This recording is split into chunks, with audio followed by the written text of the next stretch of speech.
ইব্রাহিম আলাইহিস সালামকে আগুনে ফেলানো হচ্ছে। হযরত জিবরাইল বলেন, ইব্রাহিম তোমাকে আগুনের ভিতরে ফেলানো হতেছে, আমার কাছে সাহায্য চাও, আমি তোমারে বাঁচায় দেব। হযরত ইব্রাহিম আলাইহিস সালাম তিনি বললেন, জিবরাইল আমার পরীক্ষা চলতেছে, আমাকে ডিস্টার্ব করো না, আমি তোমার কাছে সাহায্য কেন চাইবো? আমি তো এমন কোন অন্ধ আল্লাহর ইবাদত করি না যিনি তার বান্দার দুঃখ দুর্দশা নিজের চোখে না দেখেন। পরীক্ষা পাস করছে না? পাস করছেন কিনা? হযরত ইব্রাহিম বলেন, শোনো জিবরাইল, আমি যদি আগুনের ভিতরে পড়ে যাই আর আগুনে পুড়ে যদি ভস্ম হয়ে যায়, আমার আল্লাহ যদি এতে খুশি হন, তাহলে আমি আমার রব্বুল আলামিনকে খুশি করার জন্য এভাবে 1000 বার পুড়তে আমি রাজি আছি। ইব্রাহিম আলাইহিস সালাম আগুনের ভিতরে পড়ে গেলেন। আল্লাহ রাব্বুল আলামিন আগুনের প্রতি নোটিশ করে দিলেন, ইয়া নারু কুনি বারদাও ওয়া সালামান আলা ইব্রাহিম। আগুন আমার ইব্রাহিমের জন্য শান্তিদায়ক, ঠান্ডা হয়ে যা। ইব্রাহিম আলাইহিস সালাম জ্বলছেন, পুড়ে গেছেন। নমরুদ তার প্রাসাদের ছাদে বসে ইব্রাহিম আলাইহিস সালামের পোড়া দৃশ্য দেখে আনন্দ করবে, আগুনের দিকে তাকায় দেখে ইব্রাহিম আরামে বসে আছেন। পোড়া তো দূরের কথা, জামাও পড়ে নাই। ও ডাক দিয়া বলে, রে আগুন, গোটা জাতি নিয়ে তোর পূজা করলাম, আমার দুশমন কেন জ্বালাইতে পারিস না? তোর জ্বালানো শক্তি কি নষ্ট হয়ে গেছে নাকি?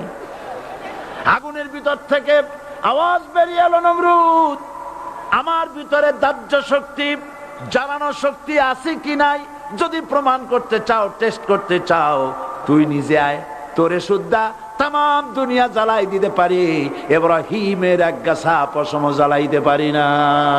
কলমার অর্থ কথা বলেন না কেন? আবু জাহেল বুঝছিল? উতবা, সাইবা, মুগিরার গোষ্ঠীরা বুঝছিল? বুঝেছে। তারপরে তারা চিন্তা করলো যে সর্বনাশ তো করছে, লা ইলাহা, কোন ইলাহ নাই, আইনদাতা নাই, বিধানদাতা নাই, তাহলে আমরা কি ঘরে বসে বসে কি করব? উনি নতুন একজন ইলাহ নিয়ে আসছে, আল্লাহ ছাড়া কোন ইলাহ নাই, তাহলে আমাদের কাজটা কি? প্রথমে তারা চেষ্টা করলো যে একটু দেখি নরম নরম ভাবে হয় নাকি। চলে গেল আবু তালেবের কাছে, আসে না দিছে, বললো, আবু তালেব, তুমি তো কুরাইশদের নেতা, তোমার ভাইয়ের ছেলে কয়টাই কি? কি আশ্চর্যজনক কথা, লা ইলাহা ইল্লাল্লাহ, আল্লাহ ছাড়া কোন ইলাহ নাই, তা আমরা করব কি?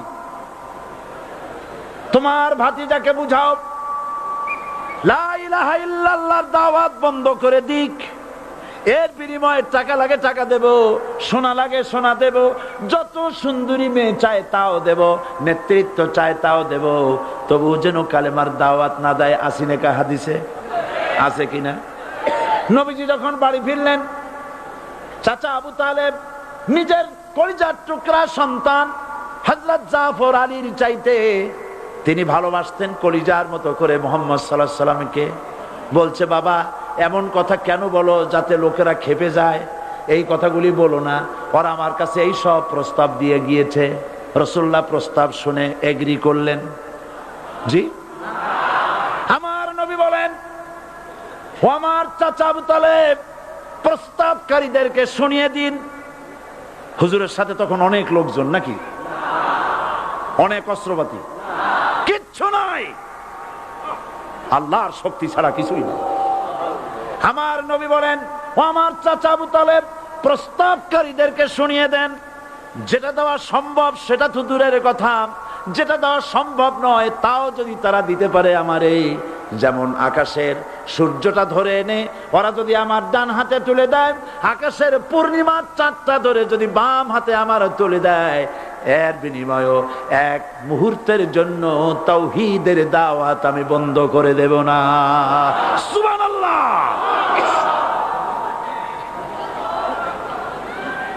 রাসূল করিম সাল্লাল্লাহু আলাইহি ওয়াসাল্লাম তাদের এই প্রস্তাবকে যখন গ্রহণ করলো না, কাফেরেরা বুঝলো, আমি আগেই বলেছি 3 শ্রেণীর লোক বাধা দিয়েছে। কয় শ্রেণী?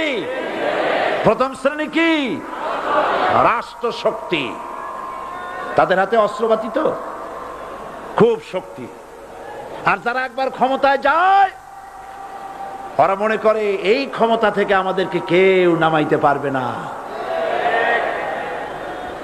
বিংশ শতকের শ্রেষ্ঠ মুজাদ্দিদ আল্লামা সৈয়দ আবুদুল্লাহ মওদুদী রাহমাতুল্লাহ আলাইহি তিনি এক জায়গায় লিখেছেন, স্বৈরাচারীরা তার পতনের সমস্ত ছিদ্র বন্ধ করে, কিন্তু একটা ছিদ্র বন্ধ করতে পারে না, মনের ভুলে সে ছিদ্রটা থেকেই যায়, যেই ছিদ্র দিয়ে আসলে তার পতনটা হবে।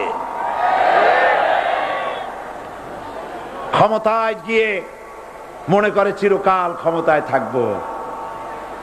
ভারতের প্রধানমন্ত্রী পণ্ডিত জওয়াহরলাল নেহেরু রাঁচি পাগলা গারদে গিয়েছেন, মেন্টাল হসপিটাল।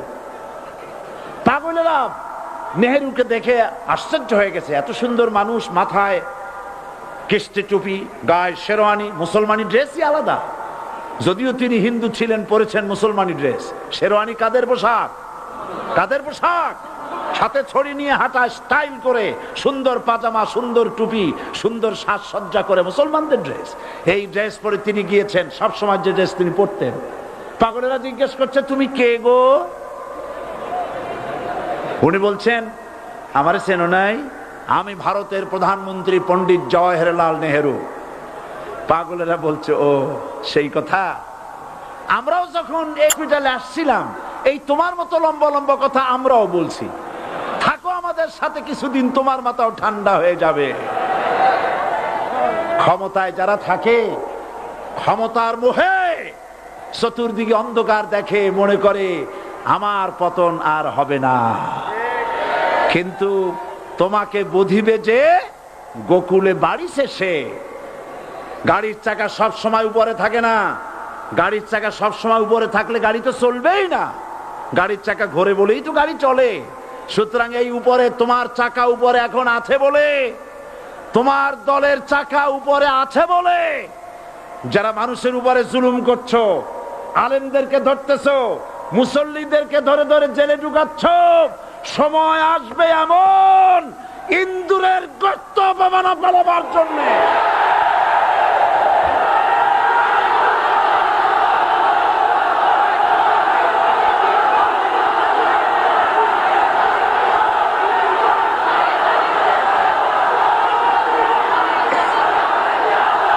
আবু জাহেলের গোষ্ঠী, আবু জাহেলের গোষ্ঠী মনে করেছে সোজা আঙ্গুলে ঘি যখন উঠলো না, আঙ্গুল বাঁকা করতে হবে। শুরু হয়ে গেল অত্যাচার, শুরু হয়েছে না? হযরত সুমাইয়া রাদিয়াল্লাহু তাআলা আনহা কি নির্মম ভাবে, নিষ্ঠুর ভাবে তাকে শহীদ করা হলো। খাব্বাব, হুবাইব, হযরত খাব্বাব রাদিয়াল্লাহু তাআলা আনহুকে দেখে হযরত ওমর একদিন বলছিলেন, খাব্বাব তোমার পিঠে এত গর্ত কেন? এত গর্তওয়ালা পিঠ আর এত চিকুন কোমর আমি তো জীবনেও দেখিনি। হযরত খাব্বাব বলেছেন, ওমর জানো না, ইসলাম কবুল করার অপরাধে, কালেমা পড়ার অপরাধে কাফির বেঈমানেরা আমাকে মারধর করেছে। যখন আমি তাদের মারে কালেমা ছাড়ি নাই, তখন আগুন জ্বালায়া আগুনের আংটার উপরে, আংটা আগুনের উপরে আমাকে চিৎ করে শোয়ায়া, আমি যেন নড়াচড়া করতে না পারি সেজন্য আমার বুকের উপরে পাথর চাপা দিয়া রেখেছে। আগুনে গোশত পুড়ে পুড়ে আগুন ভিতরে ঢুকেছে, গায়ের রক্ত আর চর্বি গলে গলে পড়ে আগুনগুলো নিবেছে। ওই পিঠে যে গর্ত হয়েছে আজও পর্যন্ত সেই গর্ত মিটে যায় নাই।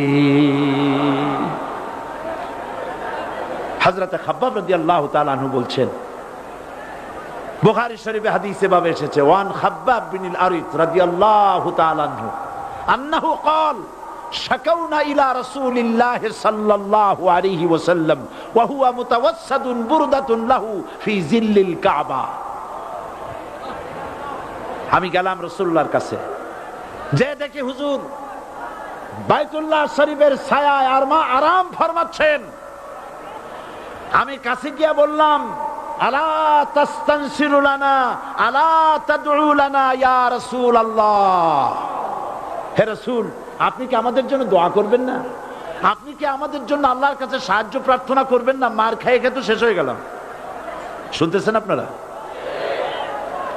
আল্লাহর নবী উঠে বসলেন, বললেন, খাব্বাব শোনো, তোমাদের আগে যারা এই পৃথিবীতে এসেছিলেন দ্বীনের দাওয়াত দেওয়ার জন্য,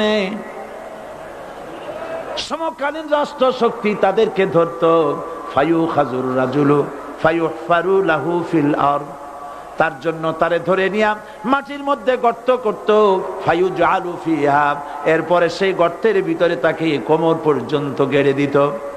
সুম্মা ইউতা বিল মানশার, এরপরে করাত আনা হতো, ফায়ুদাউ আলা রাসিহি, এরপরে করাতটা মাথার উপরে রাখা হতো, ফায়ুজআলু নিসফাইন, এরপরে করাত দিয়া চিরে চিরে জীবিত মানুষটাকে দ্বিখণ্ডিত করে ফেলে দিত। মা ইয়াসুদ্দুহু যালিকা আন দীনি, এত কষ্ট দেওয়ার পরেও, এত জুলুম করার পরেও দ্বীনের দায়ীদেরকে এক চুল পরিমাণ আল্লাহর রাস্তা থেকে তারা সরাই দিতে পারে নাই। ওয়াল্লাহি, ও খাব্বাব, আমি আমার আল্লাহর নামে কসম করি। মুসলমান কে কসম করতেছে? আল্লাহ রাসূল। আমি আমার আল্লাহর নামে কসম করি, ওয়াল্লাহি লা ইউতাম্মান্নাল্লাহু হাযাল আমর হাত্তা ইয়াসির রাকিবু মিন সানা ইলা হাযরামাউত।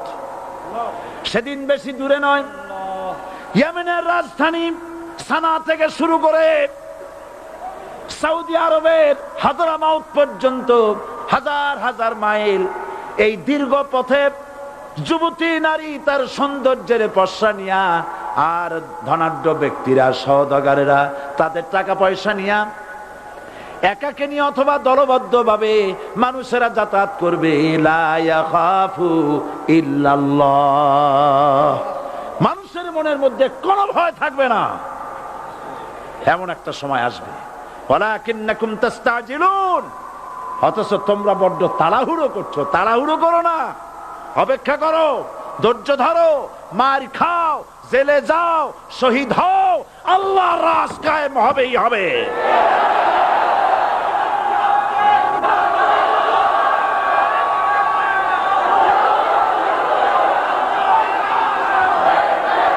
বিল্ডিং থেকে শিক্ষা গ্রহণ করুন। বিল্ডিং, ইমারত, দালান থেকে শিক্ষা গ্রহণ করুন। এই যেটা দালান আছে না পাশে, দেখতে পাচ্ছেন? এই দালান কি দিয়ে তৈরি করা হয়েছে বলেন? ইট।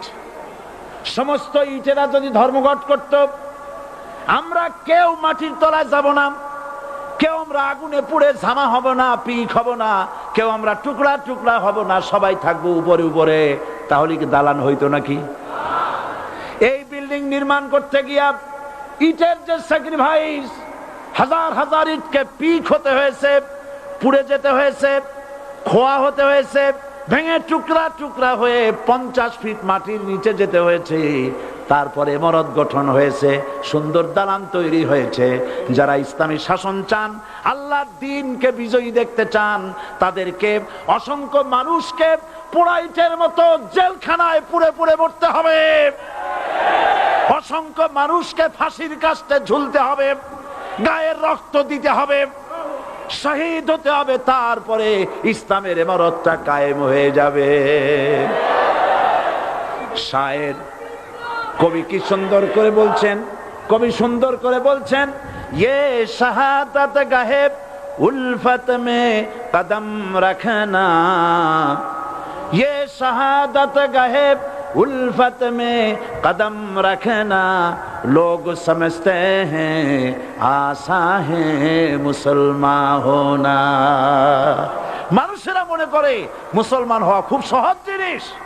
না, মুসলমান হওয়ার অর্থ হলো শাহাদাতের ঈদগাহে শামিল হয়ে যাওয়া।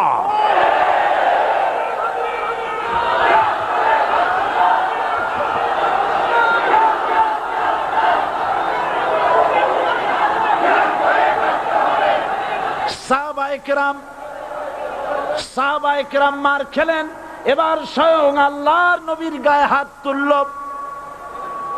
আবু জাহেল এসে হুজুরকে মারলেন, গলায় চাদর দিয়া এমন জোরে টান মেরেছে রাসূলুল্লাহ পড়ে গিয়েছেন।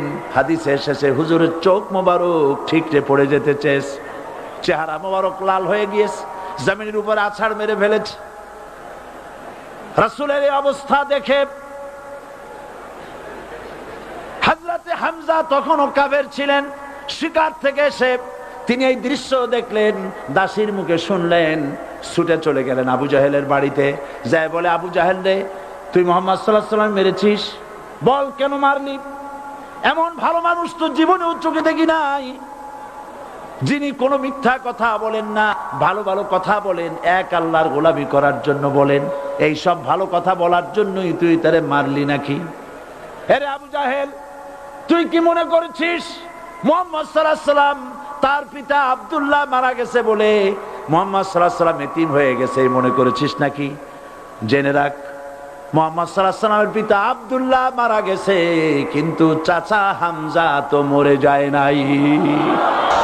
হাতের ধনুক দিয়া এমন জোরে আঘাত মারলেন, আবু জাহেলের মাথা ফেটে রক্ত ফিনকি দিয়ে বেরিয়ে এলো। হযরতে হামজা ঘরে ফিরে এসে রাসূল করিম সাল্লাল্লাহু আলাইহি ওয়াসাল্লামের মস্তক মোবারক কোলে উঠায় নিলেন আর বললেন, বাবা, তোমাকে মেরেছে বলে আমি আবু জাহেলের মাথাটা ফাটাই দিয়ে আসছি, তুমি খুশি হও। হুজুর বলছেন, চাচা, কার মাথা ফাটাইছো এইটা বলে আমারে খুশি করতে পারবা না। হযরতে হামজা বলেন, তুমি কি হলে খুশি হবে? হুজুর বলেন, হামজা চাচা গো, আমি খুশি হব যদি একটিবার চাচা তোমার মুখে শুনতে পাই ঈমানের কালেমা। হযরতে হামজা বলেন, মুহাম্মদ সাল্লাল্লাহু আলাইহি ওয়াসাল্লাম, আমি বুঝতে পেরেছি তুমি কোনো সাধারণ মানুষ নয়। সাধারণ মানুষ হলে পরে তুমি প্রতিশোধে বিশ্বাসী হতে, খুশি হতে। প্রতিশোধে বিশ্বাসী হও নাই, তুমি অবশ্যই আল্লাহর নবী, কোনো সন্দেহ আমার নাই। তুমি সাক্ষী থাকো, আমি পড়ে নিলাম, লা ইলাহা ইল্লাল্লাহু মুহাম্মাদুর রাসূলুল্লাহ। জোরে পড়ে, লা ইলাহা ইল্লাল্লাহু মুহাম্মাদুর রাসূলুল্লাহ। ঘাবড়াবার কারণ নাই। এর অর্থ এই নাই যে আপনারা কালেমার দাওয়াত দিবেন আর রাষ্ট্র শক্তি আপনারে পিটাইতেই থাকবে, আপনার কোনদিন আপনার সুদিন ফিরে আসবে না। বিষয়টা কি এমন না? আমার আল্লাহর ওয়াদা শুনুন, ওয়ালা তাহিনু ওয়ালা তাহজানু ওয়া আনতুমুল আলাউনা ইন কুনতুম মুমিনিন। মুমিন যদি হও, আমি তোমাদেরকে বিজয় দান করব। সুবহানাল্লাহ বলেন। আজ যদি আমাদের উপরে বিপদ এসে থাকে, তাহলে তার একমাত্র কারণ পূর্ণাঙ্গ ঈমানের অভাব আমাদের মধ্যে রয়েছে, ঠিক কিনা? আজ পৃথিবীতে সব থেকে মার খায় কারা? চিল্লায় বলো। আলজেরিয়ায় কারা? বসনিয়ায় কারা? চেচনিয়ায় কারা? প্যালেস্টাইনে কারা? আহা, প্যালেস্টাইনের মুসলমানদেরকে মাইরে মেরে শেষ করে দিল। দেখছেন ছবিতে না? দেখেন না? প্যালেস্টাইনের মুসলমানদের যে কে যখন মারা হচ্ছে, বাংলাদেশের প্রধানমন্ত্রী তখন আমেরিকায় ক্লিনটনের সঙ্গে কথা বলতেছেন। তিনি ক্লিনটনের কাছে তার পিতৃ হত্যার জন্য দায়ী সাজাপ্রাপ্ত 3 জন ব্যক্তিকে ফেরত চাচ্ছিলেন। আমার দৃষ্টিতে এটা কোনো অপরাধ নয়। সন্তান তার পিতার প্রতি আকর্ষণ থাকবে। আমার আপত্তি সেখানে আপনি প্রধানমন্ত্রী শুধু শেখ পরিবারের প্রধানমন্ত্রী নন, শুধু আওয়ামী লীগের প্রধানমন্ত্রী হওয়া উচিত নয় আপনার। আপনি পৃথিবীর দ্বিতীয় বৃহত্তম বাংলাদেশের 12 কোটি মুসলমানের প্রধানমন্ত্রী। পিতৃ হত্যার আসামি ফেরত চাইলেন, কিন্তু বিল ক্লিনটনের আশ্রয় প্রশ্রয় লালিত পৃথিবীর অসভ্য জাতি সন্ত্রাসী ইহুদিরা প্যালেস্টাইনের মুসলমানদেরকে পাখির মতো গুলি করে হত্যা করছে। আপনি কেন এর জবাব চাইলেন না?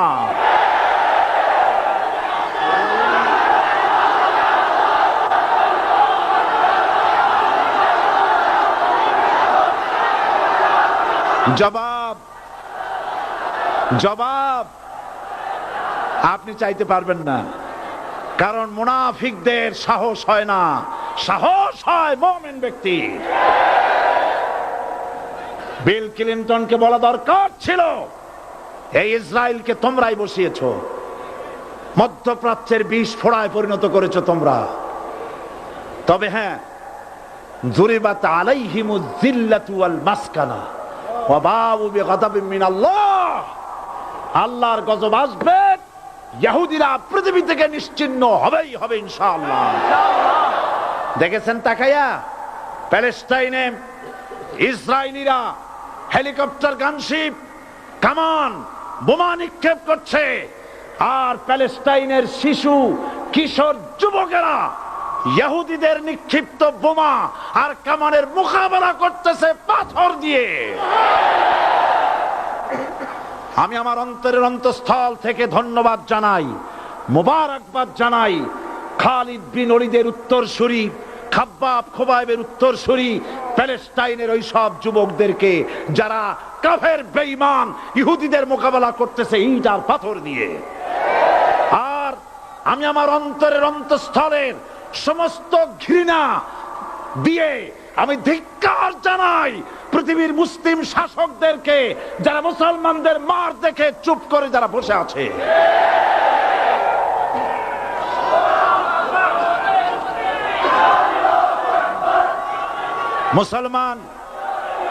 মুসলমান যদি মুসলমানের মতো হয়, 10 জন যথেষ্ট। কয়জন যথেষ্ট? কোথায় আছে কথা? আল্লাহ পাক কোরআন শরীফের মধ্যে বলেছেন, একজন যদি হও ইমানদার মুত্তাকি 10 জনের উপরে বিজয়ী হবে, 10 জন যদি হও 100-র উপরে বিজয়ী হবে, 100 যদি হও 1000-এর উপরে বিজয়ী করব। জোরে বলেন সুবহানাল্লাহ।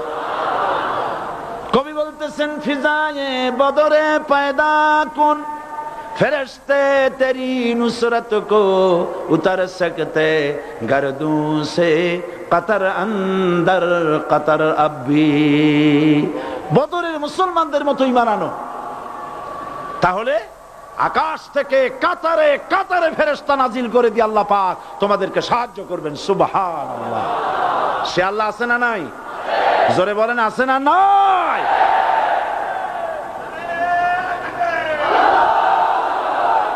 সেই আল্লাহ রাব্বুল আলামিন বাধা, এই কথা বললেই বাধা দেবে কয় শ্রেণীর লোক? 3 শ্রেণী। প্রথম শ্রেণী হচ্ছে কে?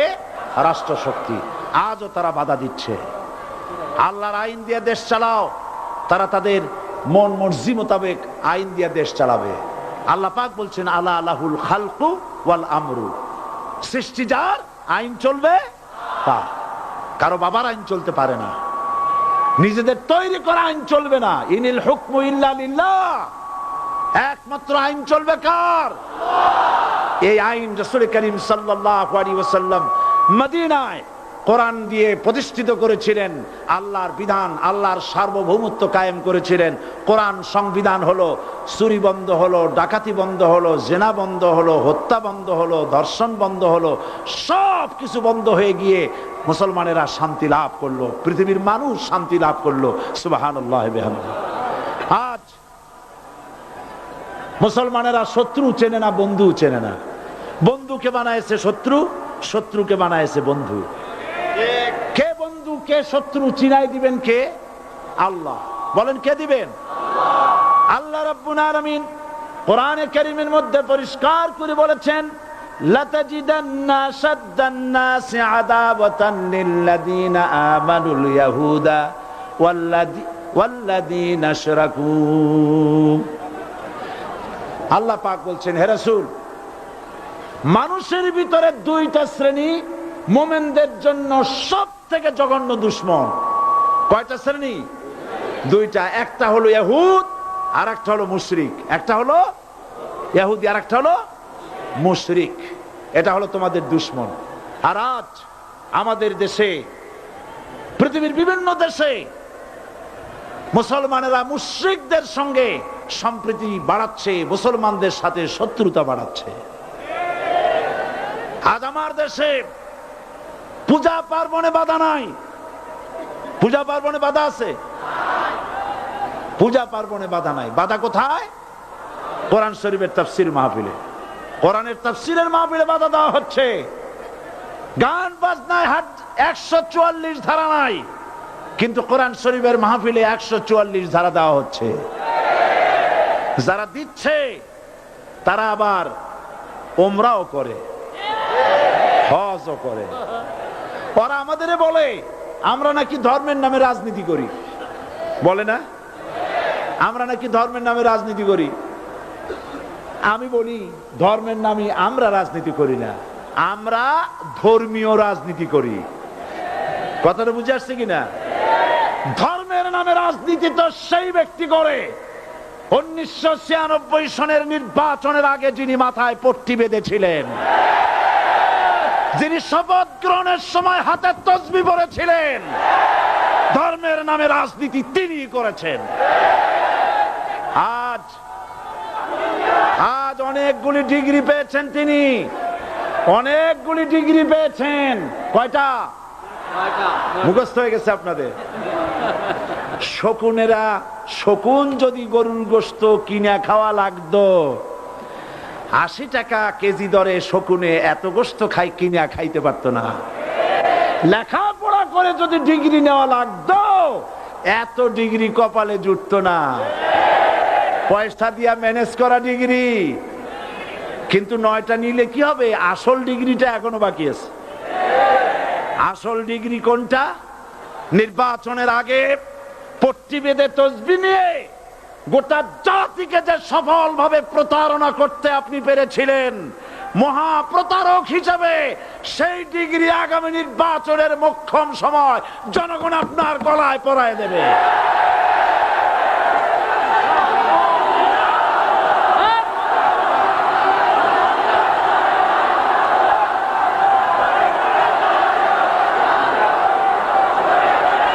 সুতরাং ধর্মের নামে রাজনীতি নয়, আমরা ধর্মীয় রাজনীতি করি, আমরা এই কোরআনের রাজনীতি করি।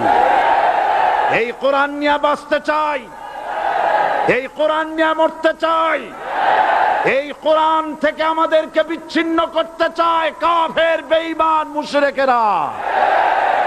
ও আমার জাতি, কোরআন থেকে যারা বিচ্ছিন্ন করতে চায়, তোমরা কি তাদের বিরুদ্ধে জিহাদের জন্য প্রস্তুত থাকবে?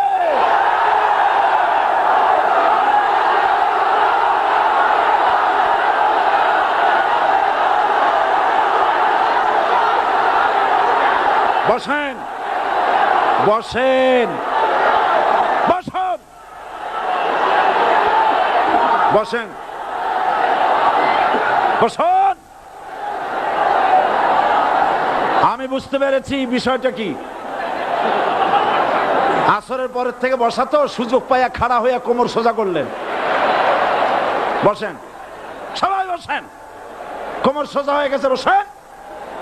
এত বড় মাহফিল, জীবনে আর একটা পাবো নিশ্চয়তা আছে কি? জোরে বলেন, আছে? আজ আমাকে কথা বলতেই হবে ইনশাআল্লাহ, কারণ আগামীতে আবার আপনাদের সাথে দেখা হবে কিনা আমি জানি না। কথা বলতেই হবে। বসেন, কেউ দাঁড়িয়ে থাকবেন না। আমি দেখতে পাচ্ছি বাংলাদেশের ভাগ্য আকাশে উত্তর গগনে কালো মেঘ জমা হয়েছে, ঝড়ের পূর্বাভাস লক্ষ্য করছি। যদি মোকাবেলা করতে না পারেন সক্ষম ভাবে, এমন অন্ধকার গাঢ় কালো অমাবস্যার রাত আসতে পারে যার সুবে সাদেক হওয়া অসম্ভব। সুতরাং আপনারা কি কাপুরুষের মতো কাফের মুশরিকদের গোলামি করে মরতে চান? বিড়ালের মতো 500 বছর বেঁচে থাকার কোনো লাভ নাই। সিংহের মতো 1 ঘন্টা বাঁচতে চাই। আমাদেরকে বলা হয় সাম্প্রদায়িক উস্কানিমূলক কথা নাকি আমি বলি। পত্রপত্রিকা দিছে না তারা? সাম্প্রদায়িক উস্কানি কথা, সাম্প্রদায়িক উস্কানিমূলক কথা বলি, সেই জন্যই বোধহয় শত শত মুসলিম আমাদের কাছে এসে মুসলমান হয়। মানুষে আর বোকা বানানো যাবে না। যাবে কি? আর বোকা বানানো যাবে? তারপর বলছে কি, এরপরে বলছে আমাকে বলছে রাজাকার। শুনে রাখো চট্টগ্রামের লক্ষ লক্ষ জনতা, পার্লামেন্টে যখন আমাকে এই কথা বলা হয়েছিল, আমার পার্লামেন্টের কলিগ জাফরুল্লাহ চৌধুরী সাহেব বসে আছেন এখানে, হ্যাঁ, জাফরুল ইসলাম চৌধুরী বসে আছেন পাশে, প্রধানমন্ত্রী সুদ্ধা, অন্তত 3 শতাধিক পার্লামেন্টের সম্মানিত সদস্যরা সেদিন বসা। 1997 সনের বাজেট বক্তৃতা যখন আমি করতেছিলাম, ডক্টর কুদরতে খোদা, নাম রাখছে কুদরতে খোদা, আসলে গজবে খোদা। এই লোকটি নাস্তিক, ইসলামের চূড়ান্ত দুশমন। তার প্রণীত শিক্ষা ব্যবস্থার যখন সমালোচনা করছিলাম, ট্রেজারি বেঞ্চ থেকে আমাকে বলা হলো রাজাকার।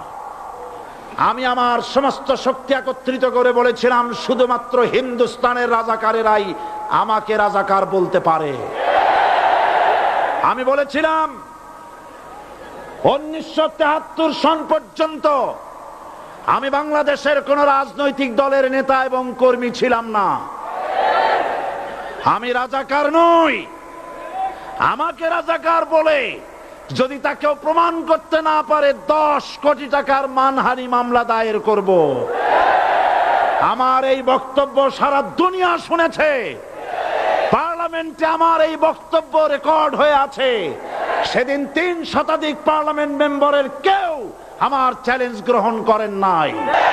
যে কোনো ব্যক্তি পার্লামেন্টে গিয়ে আমার বক্তৃতা দেখে আসতে পারেন। এরপরে 1997 সনের 7 অক্টোবর দৈনিক জনকণ্ঠ পত্রিকা যখন আমার বিরুদ্ধে লিখলো, সেই পত্রিকায় সাইদির ওপেন চ্যালেঞ্জ 8ম পাতা, 1997 7 অক্টোবর, এত বড় 2 কলমে হেডিং। সেখানে আমি বলেছি, বাংলাদেশের সকল সাংবাদিক, গোয়েন্দা বিভাগ, বাংলাদেশের সকল বুদ্ধিজীবীকে আমি আমার পিরোজপুরে আমন্ত্রণ করছি। আমার উপস্থিতিতে যদি কেউ প্রমাণ করতে পারে বাংলাদেশের স্বাধীনতা যুদ্ধের বিরুদ্ধে আমার কোনো ভূমিকা ছিল, সজ্ঞানে স্বেচ্ছায় জাতীয় সংসদের সদস্য পদ থেকে পদত্যাগ করব। 3 বছর পার হয়ে গেছে, আজ পর্যন্ত কেউ এই চ্যালেঞ্জের মোকাবেলা করে নাই। সুতরাং আমাকে যারা রাজাকার বলবে, তারা পিতৃ পরিচয়হীন অবৈধ সন্তান। 1971 সনের, শোনো মুসলমানেরা, 1971 সনের কোন কাদা সাইদির গায়ে লাগে নাই। আমাকে রাজাকার বলে জনগণ থেকে বিচ্ছিন্ন করবা, জনগণ থেকে আমারে বিচ্ছিন্ন করা যাবে না। কারণ এই জনগণ আমার জন্য আসে না, এই জনগণ আসে আল্লাহর কোরআনের জন্য।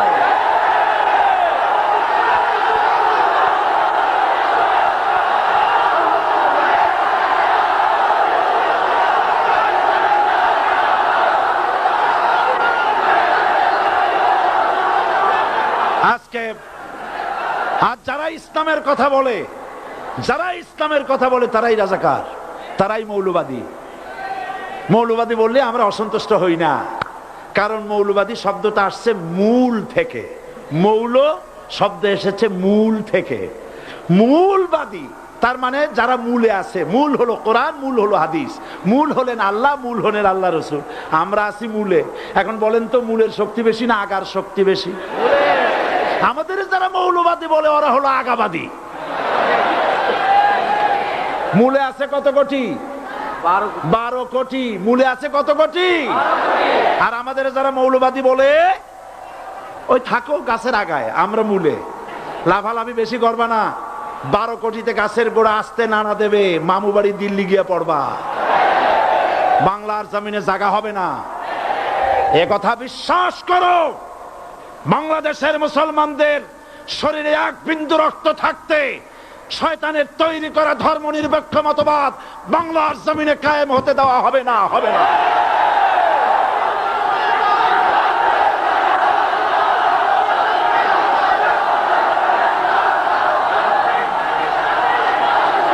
করিম সাল্লাল্লাহু আলাইহি ওয়াসাল্লাম কোরআন প্রতিষ্ঠার জন্য আন্দোলন করেছিলেন। আয়াতুল কুরসি আমাদের সে কথাই শিখেছে।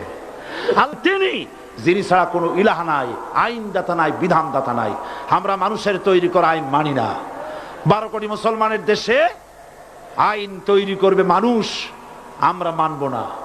পার্লামেন্টে তৈরি হতে হবে কোরআন দিয়ে, পার্লামেন্টে আইন তৈরি হতে হবে কোরআন দিয়ে।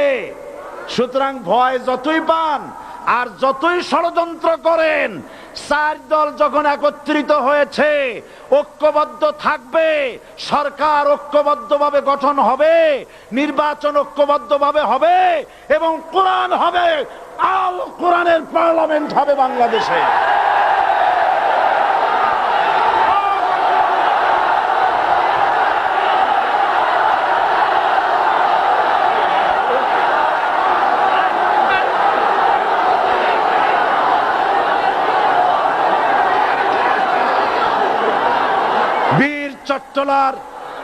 বীর চট্টলার মুসলমানেরা, বীর চট্টলার মুসলমানেরা স্বাধীনতার ঘোষণা এই চট্টগ্রাম থেকে স্বাধীনতার মহান ঘোষক প্রেসিডেন্ট জিয়াউর রহমান সাহেব দিয়েছিলেন।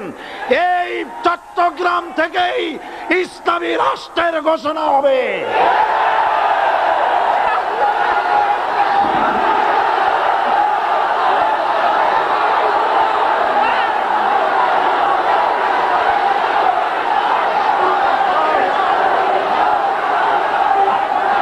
আশাবাদী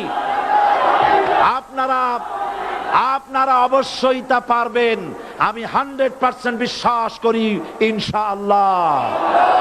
কারণ যে ষড়যন্ত্রের মোকাবেলা করে স্থানীয় রাজনৈতিক দলের নেতৃবৃন্দ কোরআনের মাহফিল সিনায় এনেছেন, আমি প্রথম দিনই বলেছি চট্টগ্রাম তাফসিরুল কোরআন মাহফিল কোন রাজনৈতিক দলের প্রতিনিধিত্ব করে না। এটা কোন জামাত শিবিরের একক সম্পদ নয়, এটা চট্টগ্রামের মুসলমানদের কলিজার টুকরা তাফসিরের মাহফিল। সুতরাং এই মাহফিল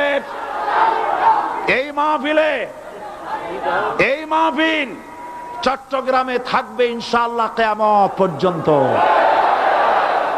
144 ধারা 288 হয়ে গেছে, ষড়যন্ত্র পায় পায় চলে গেছে। আমি ওই সব ছেলেদের বলি, সরকারি দলের ছাত্র হইয়া মুসলমানদের বিপক্ষে যাইও না। এদেশের ভাগ হয়ে গেছে দুটো শিবির, বোঝাই যাচ্ছে। একদিকে ভারতের পা চাটা গোলাম নাস্তিক মুরতাদ শ্রেণীর বুদ্ধিজীবী এবং তাদের মদতপুষ্ট সরকার, আর একদিকে ইসলামী শক্তি, ইসলামী দল আর দেশ প্রেমিক জাতীয়তাবাদী শক্তি। একদিকে হিমালয় পাহাড় আর একদিকে সূচো ইঁদুর। আল্লাহ বিজয় দেবে মুসলমানদের। কাদের বিজয় হবে? বাংলাদেশে কোরআনের রাজ কায়েম হোক, তাকে আপনারা চান? কারা কারা চান দুহাত উঁচু করে দেখান। দাঁড়াবেন না, দাঁড়াবেন না।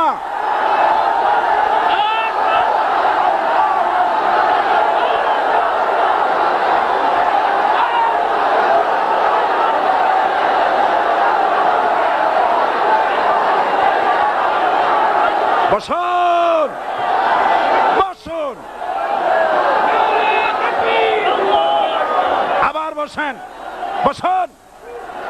জোরে সোরে জিকির করেন লা ইলাহা ইল্লাল্লাহ, আরো জোরে লা ইলাহা ইল্লাল্লাহ, লা ইলাহা ইল্লাল্লাহ।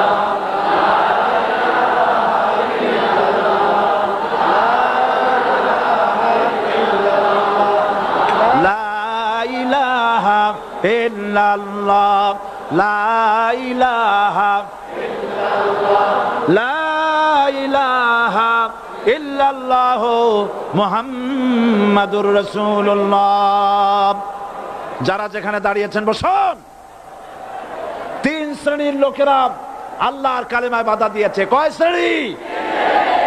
একটা হলো রাষ্ট্রশক্তি, 2 নম্বরে মনে আছে ধনাঢ্য পুঁজিপতির গোষ্ঠী, ওরাও বাধা দিয়েছে। কারণ ইসলামে ইসলামকে বলা হয় পুঁজিবাদের আশ্রয়স্থল। নাউজুবিল্লাহ। সর্বপ্রথম ইসলাম কবুল করেছে কারা? ধনীরা না গরিবরা? কারা? গরিবেরা। সুতরাং ধনাঢ্য ব্যক্তিরা মনে করলো যে আমাদের তো সর্বনাশ হয়ে যাবে, আমরা দাস দাসী ধরে রাখতে পারবো না, আমরা মানুষকে শোষণ করতে পারবো না, যে নতুন কলেমার দাওয়াত আসছে। সুতরাং সরকারের হাতকে তারা পয়সা দিয়া শক্ত করেছে আর বলেছে যত টাকা লাগে এই লোকগুলারে ঠ্যাঙ্গান। আজও আছে কিনা? তা আছে কিনা? 3 নম্বরে বাধা দিয়েছে ধর্মের নামের এক শ্রেণীর কায়েমি স্বার্থবাদী শক্তি, যার সম্পর্কে সূরা তাওবায় আল্লাহ পাক বলেছেন ইন্না কাসীরাম মিনাল আহবারি ওয়ার রুহবান লা ইয়াকুলুনা আমওয়ালান নাস বিল বাতিল ওয়া ইয়াসুদ্দুনা আন সাবিলিল্লাহ। ইহুদি আহলে কিতাবদের মধ্যে এক শ্রেণীর বুজুর্গ ধরনের লোক, দরবেশ জাতীয় লোক, যারা নাকি মানুষের সম্পদকে বাতিল পন্থায় ভক্ষণ করে, ওয়াসুদ্দুনা আন সাবিলিল্লাহ, এবং আল্লাহর রাস্তায় চলার জন্য মানুষকে বাধা প্রদান করে। এত বড় বিশাল মাহফিলে আপনি দাঁড়ায়া কোন মানুষকে কষ্ট দিবেন না, জায়েজ নাই। মুসলমানদেরকে কষ্ট দেওয়া কবিরা গুনাহ। বুঝতে পেরেছেন? যে যেখানে দাঁড়িয়েছে আপনারা বসা মানুষেরা তাদেরকে বসায় দেন। এই সার্টিফিকেট দিলেন কে? সমস্ত নবীরাই চরিত্রবান, নবীরা মাসুম বেগুনাহ। সুবহানাল্লাহ ওয়া বিহামদিহি। সেই নবীরা মার খান নাই?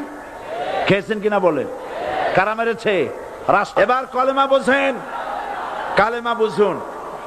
বঙ্গভবনের সামনে দাঁড়ায়া, গণভবনের সামনে দাঁড়িয়ে আপনি যদি কালেমার জিকির করতে থাকেন, লা ইলাহা ইল্লাল্লাহ, লা ইলাহা ইল্লাল্লাহ, লা ইলাহা ইল্লাল্লাহ, লা ইলাহা ইল্লাল্লাহ, 2-1 ঘন্টা, 2-4 ঘন্টা, দেখবেন অফিসাররা এসে বলবে না জানি কোন খাজা বাবা আসছে, আসেন আসেন, নিয়ে খাইতে দেবে, হাদিয়া দেবে। যেহেতু যিনি পড়তেছেন উনি বোঝেন না কি বলতেছেন, আর যারা দাওয়াত দিয়ে নিয়ে গেল ওরা টের পায় নাই যে কি শুনে দাওয়াত দিতেছে। কিন্তু আপনি যদি বঙ্গভবন, গণভবন, সেক্রেটারিয়েট আর পার্লামেন্ট এর ভিতরে ঢুকে যদি বলেন কোন মানুষের তৈরি করা আইন মানি না, কোন সরকারের সার্বভৌমত্ব স্বীকার করি না, কারো বিধান মানি না, কারো তৈরি করা আইনের সামনে মাথা নত করি না, আল্লাহ ছাড়া কারো বিধান মানি না, হাদিয়া আসবে, খাইতে দেবে, পকেটে টাকা দেবে, খাওয়াবে এক জায়গায় নিয়ে। কোন জায়গায়? লাল দালানে। বোঝাবুঝির কথা। পয়গম্বরেরা দাওয়াত দিয়েছেন আয়াতুল কুরসি ফরজ নামাজ পড়িয়া। দেখছি অনেকেই জামার বুতাম টুতাম খুলিয়া তারপরে জোরে একটা ফু দেন। অসুবিধা নাই, ফু আপনি দেন, কিন্তু কি পড়ে ফু দিচ্ছেন আপনি কি বুঝছেন কিছু? সুবহানাল্লাহ। বুঝলি কি এই চেহারা হয়? এতগুলো মানুষ লাগে নাকি বিপ্লব করতে, কালেমার রস কায়েম করতে? 313 জন মুসলমান যথেষ্ট পৃথিবীতে।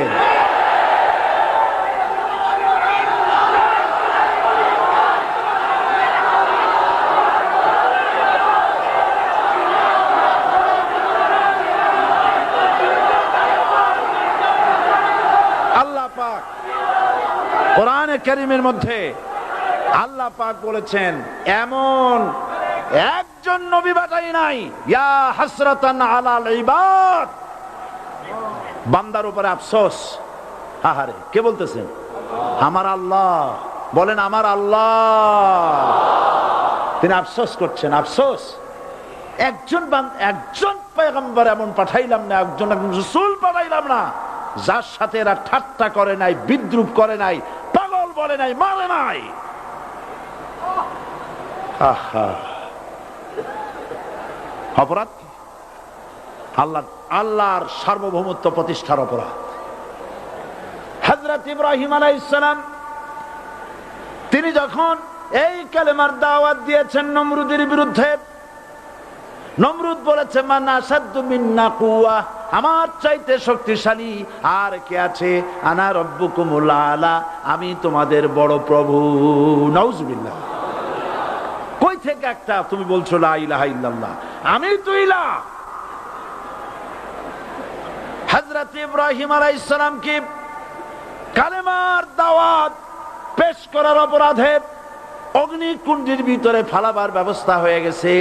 আল্লাহ পাক সব ঘটনা কোরআনে বলে দিয়েছেন, দিয়েছেন কিনা বলেন? কেন বললেন এই সমস্ত কথা? এই জন্য বলেছেন ফেরাউন মরে যাবে, নমরুদ মরে যাবে, কিন্তু তাদের প্রেতাত্মারা যুগে যুগে তারা বেঁচে থাকবে। আগুনের ভিতরে ফালাবার ব্যবস্থা হয়েছে। আল্লাহ পাক বলে দিয়েছেন আমার রাস্তায় যদি চেষ্টা করো, জিহাদ করো, আমার সাহায্য তোমরা পাবে। ওয়া কানা হাক্কান আলাইনা নাসরুল মুমিনিন, মুমিনদেরকে সাহায্য করা আমি আল্লাহর জন্য ওয়াজিব। সুবহানাল্লাহ বলবেন না? আলহামদুলিল্লাহ বলবেন না? আমার জন্য ওয়াজিব মুমিনদেরকে সাহায্য করা।